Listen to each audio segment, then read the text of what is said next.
Wagone Nyasacho erokamano thuoloni kod okinyi ne jahera mar Lolwe TV ma Nyasaye otimona ng'wono mondo warade e yor ono ka warade TV ka gokinyi. Iluonga Reverend Taibo Uko owara ero Yesu. Walemo kod kanisa mar St. Meshach Fellowship Church hera ane piny Nairobi kamoro ni Kibra. Okinyi kama adwa na wuo kodi e wach mondiki ndo som koda kitabu mar Tich Jo-ote. Som koda kitabu mar Tich Jo-ote.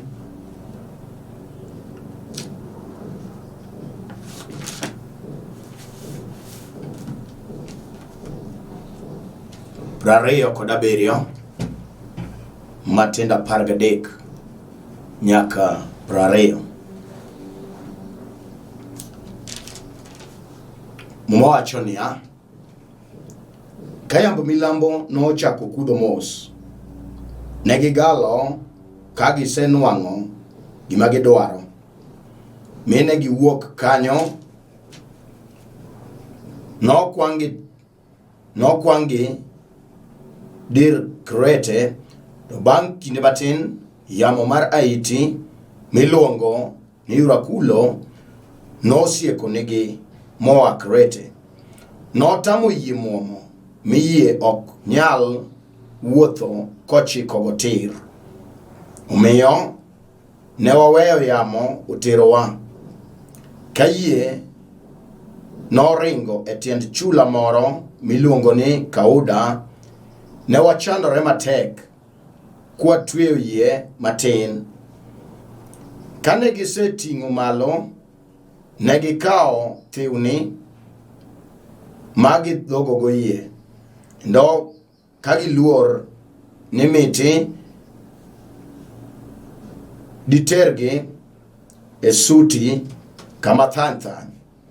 Ne giloro tanga miyamo noterogi kamoro amora. Kamano, nikech Haiti noriembowa matek, kinyne ne gichako wito gik mane yie oting'o olwar e nam. To chieng' mar adek ne giwito gichiko yie oko gi lwetwa wawegi. Endo kandalo mathoth wang' chieng'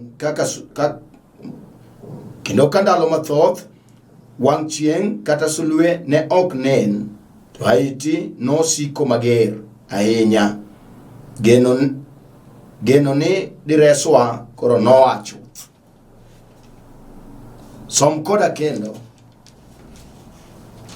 kendo kitabu mar Mathayo 8 Matindo 26. Mowacho niya, nowacho negi niya, uluor nang'o un joma nigi yie matin. Eka noa malo mokwero yamo gi nam nokwethi. Walam Nyasaye, wagoni ni erokamano. Wapuoyi, aluoro nyingi ma Jehova, aluoro nyingi in ono, aluoro nyingi Simba Jateko, kod okinyi miseloso ka chok kod mono bedo piny mondo winj kuomi Jakalvari. Amalo Nyasaye ka weche gi lor, we malaika magi Nyasaye oyaw paro mar chwo gi mon, oyaw paro Nyasaye mar kijende gi nyiri, oyaw paro mar jodongo Nyasaye gi deye. Yudo duong' miromo go okinyi Nyasachwa, arwaki loya Brigedia. Amalo Nyasaye kinyono yamo mag loch te mag wasigu, kirwako yie Nyasaye kum jalo mosebedo piny mondo winj kuomi. Aselamo ka yie e nying loch mar Yesu Kristo. Amen. Awacho ni luonga Reverend Taibo Uko, awuod Nyakach, kamoro ni Kandaria. Owara ero Yesu. Okinyi ne Nyasaye kod ng'wonone omiyo otimo mondo warad kodi, mondo wapor wach kokalo kuom muma. Wach maromo maler chuna mondo wuoye gokinyi iluongo Haiti mane thur mar wach ma adwana ler manok ka chuo kod mono bedo piny mondo winj kum Jehova. Ang'eyo ni weche ng'eny gokinyi ndo jomoko dwano dhi ndalo, jomoko be dwa donje tijegi, jomoko be dwa dhi kuno opogore to kawe thuolo manok mondo owuo kodi in ja era mar lolwe mobedo piny ng'wono mar Nyasaye. Mumo masome kitabu mar Tich Joote wuoyo kuom weche manotimore kinde mag muma, mowacho ni e kinde no noyudo ka Paulo osewuok kwang' ochomo kamiluongo ni Rumi. Ne gidhi Italia kachik kono oseng'ad bura, noyudo ka jomoko bo twe wang'o kitgi kamano jogidhi. Mumowacho ni kare 13 ni e kinde no manoyudo gidhi kamano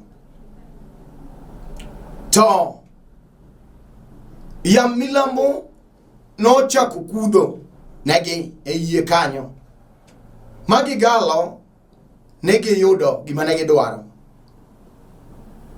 To bang' kinde manok yamo machielo no tucho miluongo Yurakulo ino nogo yie maji nobedo gi chandruok.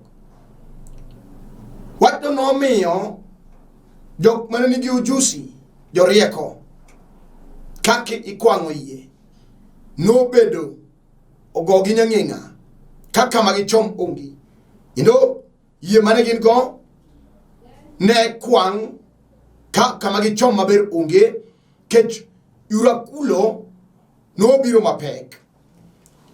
Walera iti manok karo maler konyore kodi chimowacho ni yamo maduong' miluongo Haiti notucho bang' kinde manok. Nogo yie manochuno giwe mondo namo yamo tergi kamora mana Haiti dwaro. Ndikini e kinde no mane gikwang' kamano ka Haiti ger yamo tugore namrach. Noyudo ginde tie chula moro miluongo Krete. Ne gikwang' kamano ka gidhi. Sama ne yamo loko, yamo nochako go yie. Gino nodhi ataro mar dwachgi. Sama Haiti ne ger mosego yie ogole e dho chula Krete. Ne gipo ka gigowo e dho chula machielo miluongo Kauda. E dhoge kanyo emane gikawo tonde magitweyo yie. To ne gitwe gi thagruok gi chandruok mang'eny. Kanyo nochuno mondo koro gilor tanga piny kech yamo rach. Haiti en yamo makudho mopogore gi yamo ma kawaida. En yamo mago pi. Tok go pi to kelo giluongo na paka. Paka no nyalo miyo pi ringi gi sipidi mamalo. Mwacho ni e kinde no sama Haiti otugore matek, geno nolal ne jogo ka gin yie kama de gichom onge. Okinyi ne jal mobedo piny wawuok kodi manok karo maler yaw pachi kech Haiti en yamo, Haiti en sasia, Haiti en tho, Haiti en kionko, Haiti en tuo, Haiti nyalo bedo wach magalagala manyalo gore gi yie mar ng'ato. Jogo ne nigi geno maduong' kata kane gidhi ne ok ging'eyo tawuoro Paulo jal mane gi fwenyruok mar Roho Maler nosewuoyogo. To neno adieri kata wadhi mbele rach. To nikech ji ne dwaro timo wach wuon yie kod wach jakwang' yie, ne gi yie mondo giwuothi, gichak wuoth. E sama wabedo piny, ang'e ni nitie ji mopogore opogore mang'iya sani. wan gi yamo miluongo yamo milambo mano yamo mondiki ni milambo no chako kudho mos ma wangi galore gi pani gi yudo gima ne gidwaro kare de gi ng'eyo wach mochomo gi tir okinyi ni wan gi joma ya milambo no kudho ubed dhako bed dichuo ya milambo biro gi galruok mang'eny kendo jakel migalko e pach chuo gi mon sama ya milambo no kudho ne giwene gi yudo gima gidwaro kendo ne gichako wuoth ka gi akanyo gi kwang gi chomo te nam Krete gidhi kamano pach gi wuondo ge ne gi yude wan gi chuo ma ya milambo no kudho negi kendo ya milambo to kogo ng'ato tino ka ng'ato ting'ore malo matin samoro ya milambo no kudho ne dhako moro sani mang'iya samoro no yudo dichuo mano se gombo ni ambe kinde moro na yudo dichuo niko dichuo ne lwete otegno kendo samoro samane uyudoru no tiyo tich maduong' magino no miyo uting'oru mowa kamane untie uchako wuoth udhi step machielo udonje ureya mamalo mano ya milambo nyalo go ng'ato madhako moro uye tim waya ka samoro wuode nyoyudo tich ya milambo nyokudhe mochak finyo ne mon moko kuwuoyo negi gachaya kothiano kech wuoyo yudo tich ya milambo kudhe wan gi ya milambo nyalo go dala maje duong' wuone jodongo wetegi gi ume kech ya milambo kutho e dalane moting'o matin ne ka gari moro donjo mano ya milambo nyalo miyo dhako galore ka samoro no girado gi wuod ng'ato to gigalore ka ya milambo kelo gik moko manok e lwetgi gik manok opano nya yudo ya milambo kelo kokudhogi sama ne gin joma thagore kuom ng'wono mar Nyasaye to yamo mar milambo kukudhogi wang' giwuok e ot rum achiel gidonjo e one bedroom mano ya milambo nyalo kelo mami dhako galore mapano osechopo wadi no timore ka ya milambo no kudho chuo no pane gi yudo gima gidwaro kawuora iti ni bang' ndalo manok yamo miluongo Yurakulo no tuch mapek nogo yie no kelo kuyo maduong' ne joma nyo ya milambo sewuondo ukinyi sami bedo piny wan gi mon mano ranga chorwako kaya milambo no kudho negi samoro ji no wuo e tokgi mowacho ni joka ng'ane ok tedi to nikech ya milambo no kudho ne giyudo chuo mano luongo gi chuogi wach mano miyo gibedo gi ajara ne wagokni mamoko mocho ni bang' kinde matin yamo maraiti miluongo Yurakulo no tugore mapek e dier nam no yamono nogo yie no tero yie kamoro modwaro wach mano kelo buok wach mano ogolo geno wach mano go yie moringo oko wach mano omiyo chunji nobedo gi kion kod kuyo e sami bedo piny wan gi weche mosegoi samoro gi go keny manyo chakore ka geno duong'e sami bedo ni ionge geno samoro ineno tho ineno liel ineno ni onge ber ma ng'ato nyalo neno bwo pinyni kech nyigalori ka ya milambo nyogali wang' Yurakulo wuok mapek mochwado yieni moro ni itiyo Yura kuyo giro mapek. Mogo teach. Weka teach kwangi dirna. Chwat ni sama ya milamon. Ya yura kula no donjo. No go yema yikoro ne kwang. Mono yenet erogi kamera mama gidoaro. Wat momio ne giloro tanga. Sama ne gitunde do nam kabuda. Wangi tueyo. Iye kod tol. Mono gi yue kanyo. Ne giloro tanga pain. Wangi mon. Moro inya komatin. Madabe. No yero cho. Yango yero cho. O yero sipe. O yero yamodo na nyuome. O yero kune mdo alitede. Watch no.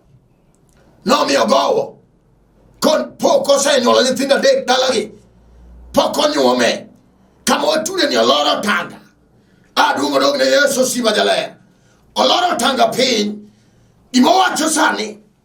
Ene anadwa ngata manyalorita. Kata ngata na malungu ni wone tenda. Ningo ne olor. Klase olor. Wangi yamo mara iti manyalo meo klase ngata olor pain. Chuona oloro tanga. Kalwende ger. Yamo futo maraj. Pi nyelo re madongo. Ino gogi doa negugi. Macho ni ya. Kinyine. Negi chaku bolo misike giena. Kage wene misigo. Manegi tingo. Emasa moro. Miyo yie doa nimo. Wakoni. Wanegi jamane nigi yie madongo. Kino negi nigi vision. Negi nigi plan. Madongo. Kanegi ya pain. Wacha iti osegogi. Mogo yie manegi ngo. Umiyage wetogi manegi ngo. Umaro nende chuo. Mano somo. Manegi ugudu. No yero teach. Wacha ni yan. Ni tiyo tije ma da team. Mano wacha kapudo somo. Okia. Nini wange yamo. Mari yura kula. Manyalo go ngato. Manyalo ukataro mardoa. Mari chuo kata dhako. Samo uwene ticho tamore. Osego lam. Mago lam lo kredi teach. Sani. Odua teach mora mora. Mane kama gino keteni ke. Mojo ni ya. Aiti no go iye. Makoro negwa we. Mono tiru wa kamara mora madoaro. Ogo iye.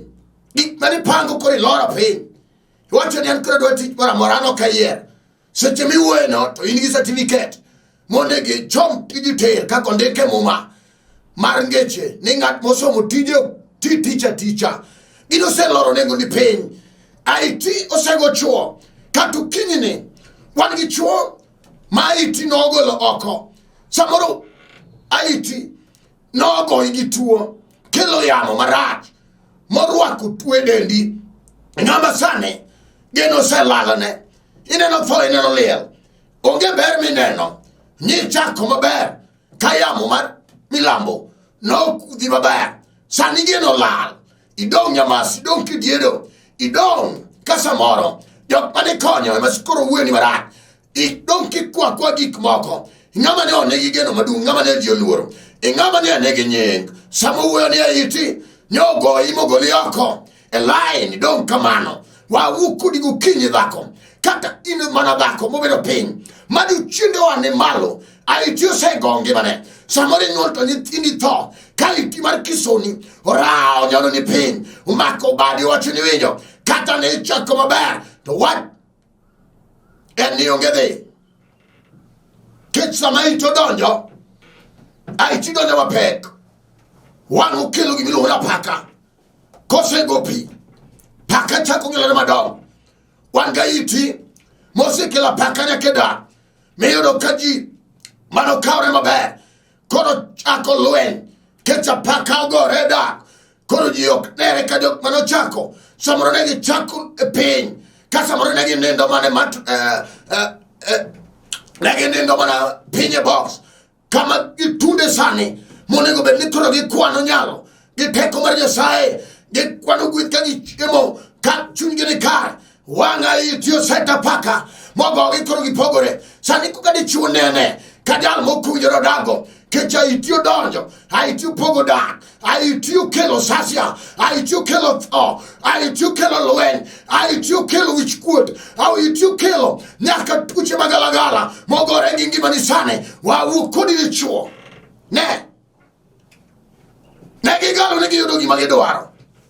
Ukinyine kata gik mane dwaro jachino mai te, kata gik mane yudo jachino mai kukela iti Mariamo ogo geno, ogo tich piny, ogo vision mari, ogo nyaka dakni. Wawuok kodi niya, wan gi jadu geno kinyi maka ng'ato yie kuome nyalo yudo gino manyien. Aiti osesando chuo kati bed nyako matin tinene dier kamitunde lwenje goyi gi ikino. Wan gi chunje mag Aiti ma ok dwar ber ne ng'ato kata bed mana jaduong' ma wiye timo thowe. Ta Aiti osegole moriembe nyaka dalane, opango ote town kedi no tho kilaro lo. Aiti no kelo sasia mo kelo nek. Awacho na Aiti tho, Aiti miero, Aiti sasia maduong', Aiti marako chumi ter kati bedi chuo monyono piny mane nigi nying mane ji oluoro, kati bedi jal mariek wangi ya mawarachu chumi, kati bedi mana dhako mane gichia ma jaber wang luno wacho ni jaber ya ola. Kami tunde no neno ka Aiti ose ani piny mogo yie gima ber mawuok ni onge. Inini ichime yor chandruok, yor dhier, ichimo mana ka ng'ato miyi manok levo ni indi penjori samoro na ng'oma notima. Wakoni niya Aiti marach koa malo ne ng'ato macho ni samana Aiti goyie negi weni mono yuter gimana kuma gidwaro. Yamo ne tangni ka chomo kodgi kama yamo dwaro. Kinyi kama wan gi jachunga Aiti sane kato ramo ni dichuo madhako no ringo wei kecha Aiti no gore kodi kato ramo ni dhako made chuo no ringo wei. Chalo chuliel te churi nitie pido nyithindo chode oko wan gi jabaro nam. Yesu jateko ngima biro kelo ne kwaro bed. En kende man gi loch gi nyalo, en kende simba kayuda, en kende mayamo winjo duonde, en kende. Ere kama Aiti ugoigo iwinjo dhako kata nyombo tamore isewero magino koro kelo lweny. Mame mapenjo ni yawa churino kele kata del kata mana gweno se lor tanga kechiamo rach kore dwaro mana del to in chutho geno ni ok del mana Aiti wawuok kodi imbe in mana nyako mano mak ichne mutimbe chiko. Nyasaye pod nyalo ani malo winja de cho kata ne in mana jalweny to jo chiende mag Aiti yamo marat marapaka no goi medok zero edok chalo jalemo edok samoro kanisa loa kecha Aiti mano chomi Mariamo marat mariru akulo nogo kanisa mugolo oko geno pod nitie kauno kinyi mowacho ne ya chingo nogo ndike muma ka apaku gup matek ye wang Yesu amalo kaja ware punyo nindo tero ya punyo manok neno ka akagore malat wangi chiu Yesu penje ni raboni marangome nindo toya murach punyo wacho ne udio manade manigi ye matin kama kawuono kata ingi ye matin maka Yesu nitie ono kawuono kata Aiti segoli oko elaino kwani kangato nyaka jok manie heo sani oewi ni maloni kecha Aiti marat mariru kulo nyogoli oko wawuok kodi dichuo kata in ema ni keto weche moko koka jidonje ta Aiti ogoli oko wawuok kodi niya wan gi Yesu jateko chingo nogo sama japuonj nodonje iye ka Aiti duong' wang apakogo uwuok mapek makoro kwango iye makoro iye mar yola geno lala iye yeweto gige iye wang Yesu chio gichio Yesu giwacho ni winjo japuonj watho wang Yesu wuoyo gi yamo kata sani gokinyi akia yamo magore gi dakni kata chamo nyithindo kata Aiti ouro nyithindo rwake kongo gikwang ka gichamo kamoro moro magidwaro wawuok kodi niya iwinjo dhako kata nyiri ema pako sego dage maonge mane yudo de chuo moko de chuo gi thoka potino wa wuoko dine ya wan gi Yesu jal manoro na muwuoyo gi yamo ratiro kata sane kata norwako mana twedani Yesu biro wuoyo kode sane kata norwako neko wan gi Yesu jal mayamo winjo kata norwako meningitis akia kata norwako kimia remo wan gi Yesu jal ono jatako wan gi Yesu jal mapaka winjo wan gi Yesu jal ma iye winjo wan gi Yesu jal ma iti winjo ere dwaro mar chunyi sane mondo lam kodi Yesu ono mondo lam kodi Yesu nono ya moshima mondo wene lam kodi Yesu jaler mondo wene lam kodi Yesu jal mano wuthi pira tiro kachu kod monena bara ere wat matek mondo wachomgo Yesu kata enaiti mose mainying kata enaiti mose rundo dalani kata enaiti mose riemo de chuo kata enaiti moriemo ni dhako midong kidiero edoke zero kata enaiti machamo ni thino wan gi Yesu simba se ere wach adona lam gi dhako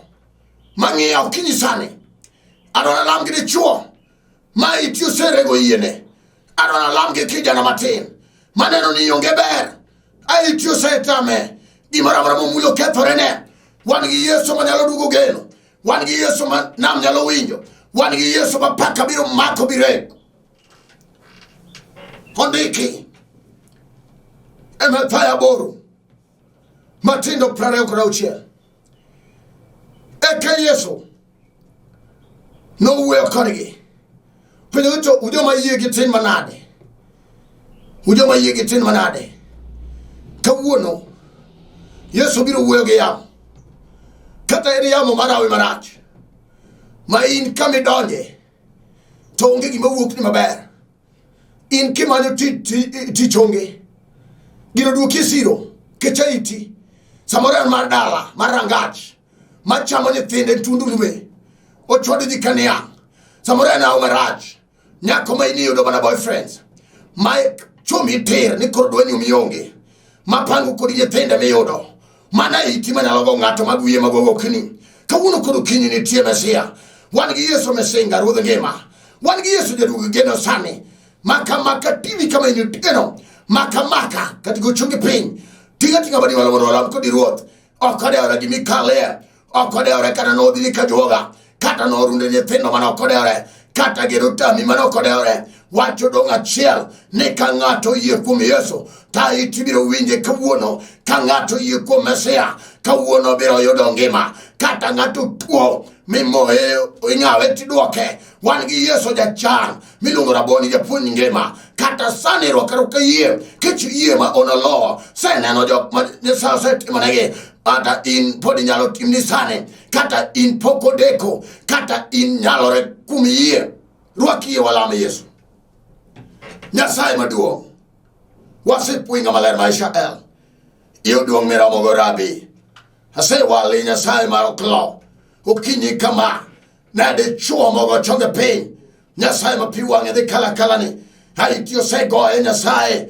onge nying mane en go gino duoke nyaka zero ji yane onge nying ne dhako ni japuonj makamoro haiti osegoyo gima ber monyalo kwano onge gik mag lwete ok onyalo neno jochide no gwe gik moke lwete nyaka de chuo ringo weye kawuono kod okinyi ng'ama ler Israel ama chun mar Satan mar yamo marach mar sasiane ke duoko de chuo lwete sani ne de chuo ma dhako ringo wene Nyasaye man mar ono mar nyalo duoko dhako ni Nyasachwa ke timone ng'wono Nyasaye ode nyaka masasi oriambe ode sani nyaka jatuo Nyasaye man gi tuo mar odekreni Nyasaye nyaka miguma ne ane malo yao iye Nyasaye sani mondo yude nyathi Nyasaye mokwono ni mare ndike muma Nyasaye sama Nyasaye no Onge dhako ni ininyuol to ininyuol gi rem onge dhako mana nyuol mamegumba onge dhako mana nyuol mano chwene ok nyal mako ich jachiene ng'ama rat mano biro kwalo ketho kendo nego to nyingi Yesu jateko mar Kalvar aseyao iye kuom teko mar remo mar Yesu sima jaler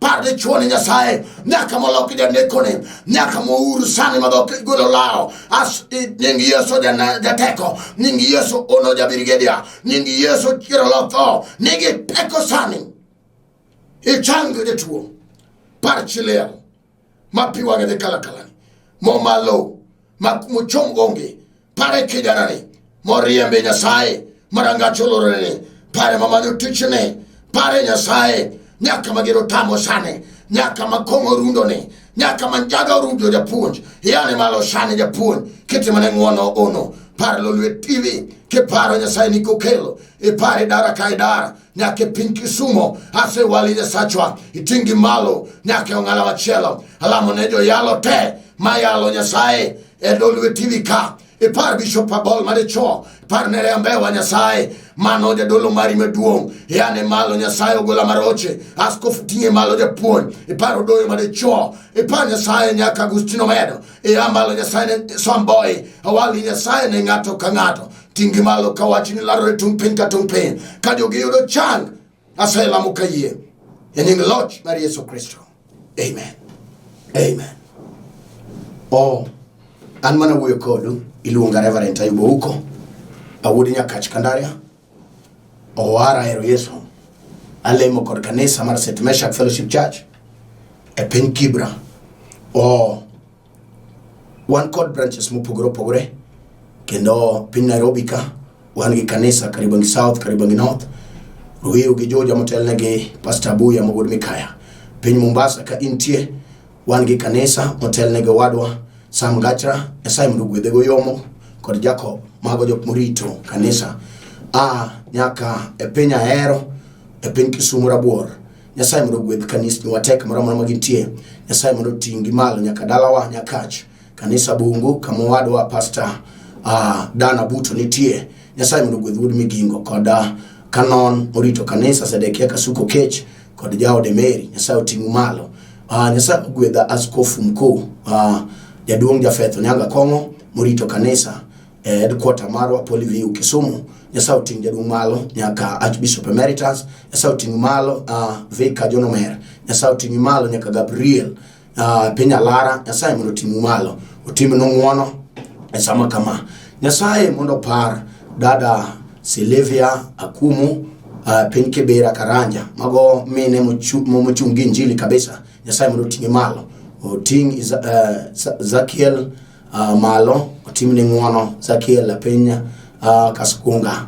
Nyasaye mondo otimne ngwono kido biro kama antie an kamoro ni Karanja ka in piny Nairobi bi Kibra ikaw namba boro o gari namba boro railways keli kamoro ni Karanja wan Butra Education Center kanyo kanisa wan ko idara mopogore mine opuonjo dak jo youth man nigi foundation mar waro nyaka deliverance team ni kanyo mapek wan gi jodongo mangado rieko. Nyasaye mondo timne ngwono go namba na kamoro mama intie ko kinyal tundo no lam kodi e yor simo ka in gi yie. Nyasaye osetimo gik madongo kokalo kum lewa kata mana mari nyalore bed gi yie ni duto nyalore. Namba na en 0727 385424. Namba na en 0727385424. Namba na mara Airtel en 0734 434 156 0734 434 156. Nyasaye mondo gwedhwa duto ogwedh Chief Jairus Okungu mar East Nyakach gi dada Melvin ma assistant ne jaduong Ogaye Jekokongo. Nyasaye mondo gwedh Dickens otingu malo nyaka Silvans Ochola sama pinchal kama jo nyaka te. Nyasaye mondo otingu malo. Shalom warad chieng' wuok tich mabiro sa 12:30. Amen.